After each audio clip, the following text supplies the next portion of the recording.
Hey, what's up, guys? This is Katie Loudy back again with another video. And you're probably thinking right now that a review for an adapter? Seriously? Well, yes, because let me explain why. This right here is the Lightning to USB camera adapter for iPhones and iPads sold by Apple, which retails around 2000 rupees in India and about $29 in the US. That is a normal price for any Apple adapter, but consider this. Many people think that this is a USB OTG cable, and I'll get to that in detail in a bit.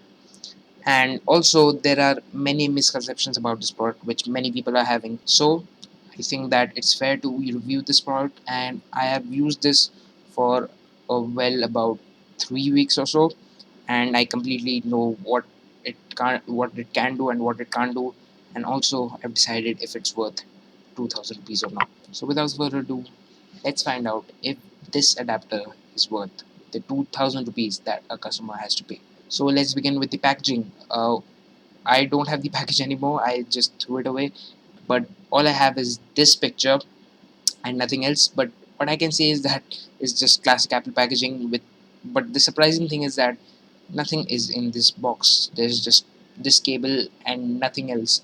And I sort of thought there would be something extra since we are paying a lot of money for this, but no, nothing is. And if you're new to the stuff, it might be difficult for you to open it. It opens from the top. And now moving on to the anatomy of the product. It's about a 7 centimeter cable, and in one end there is a lightning connector, that is, it works with an iPad 4 or later or an iPhone 5 or later product. And on the other side is the USB 2.0 female connector, in which you can plug in your USB cables. And this connector also has a cute camera icon. I don't know, I just like it, but whatever. To get this working, you obviously need to connect it to the iPad or any other iOS device, and at the USB end, connect it to your camera's USB cable. And once you do that, the Photos app will automatically open, and from there you need to do all the import and export. Now there is a new item in the navigation bar at the bottom of the Photos app called Import, and that's where you can access all of the photos in the device, and you can see all the pictures right here. And there are options like import all, which will import all the pictures onto your internal storage. Otherwise, you can also select the custom items for you to import separately. And also it has an option to let you delete or keep the imported items from the camera to save space. That's pretty cool. But also it has an intelligent feature in which it can prevent you from importing duplicates. For example, uh, on one day I've clicked 250 photos and I've imported them all, but I've kept it in the camera.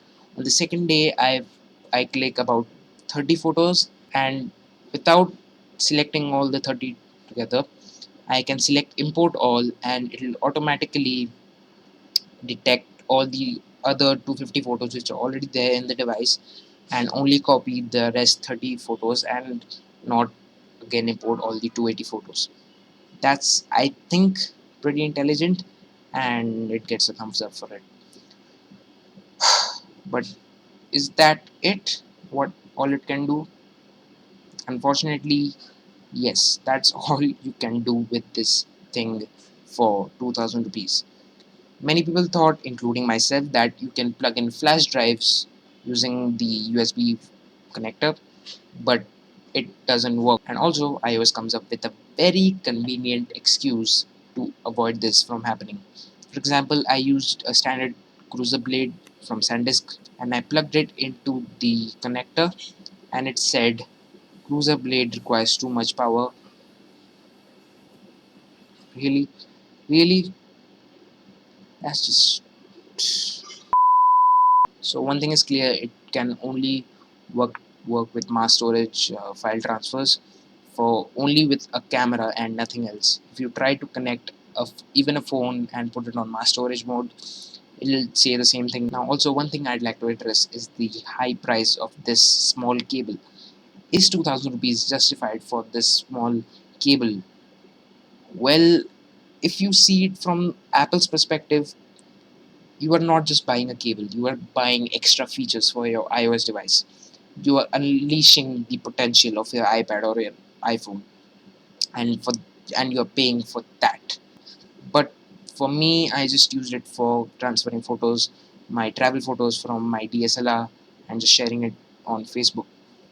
That did save a lot of time for me, but that time I don't think was worth 2,000 rupees.